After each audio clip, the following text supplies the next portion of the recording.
তেল, গ্যাস আর বিদ্যুৎ সংকটের চরম ভোগান্তিতে সাধারণ মানুষ।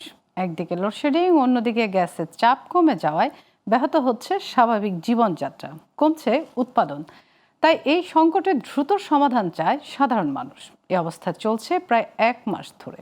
অবশেষে বিদ্যুৎ প্রতিমন্ত্রী জানালেন, বুধবার সন্ধ্যার পর থেকে বিদ্যুৎ পরিস্থিতি কিছুটা উন্নতি হতে পারে। বিস্তারিত আলাউদ্দিন আল আজাদের প্রতিবেদনে। দেশ জুড়ে চলছে গরমকাল, আর এই প্রচণ্ড গরমের মধ্যে ঘন্টার পর ঘন্টা নেই বিদ্যুৎ। কোথাও দিনে কয়েকবার, কোথাও দীর্ঘ সময় ধরে চলছে লোডশেডিং।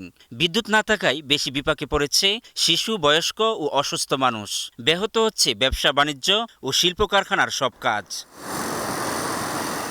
শুধু বিদ্যুৎ নয়, গ্যাস সংকটও বাড়িয়েছে মানুষের দুর্ভোগ।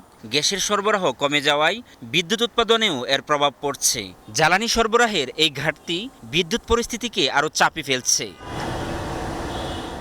যখন তেল, গ্যাস আর বিদ্যুতের সংকটে ভোগান্তি চরমে, তখন বুধবার সচিবালয়ে বিদ্যুৎ প্রতিমন্ত্রী শোনালেন আশার কথা।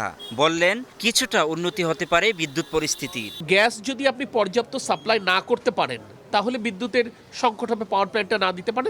তারপরে আমরা একটা কৌশল নিয়েছি, আমরা সেই কৌশলটা গতকাল সন্ধ্যা থেকে নিয়েছি।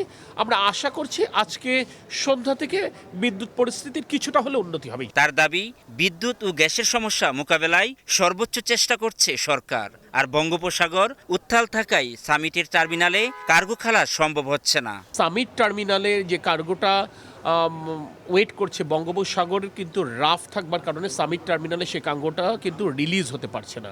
বিগত সরকারগুলো তেল, গ্যাস, বিদ্যুৎ খাতে মধ্য ও দীর্ঘমেয়াদী সমাধান খোঁজেনি দাবি করে প্রতিমন্ত্রী বলেন, তারা তাৎক্ষণিক সমাধানের পথে গেছে।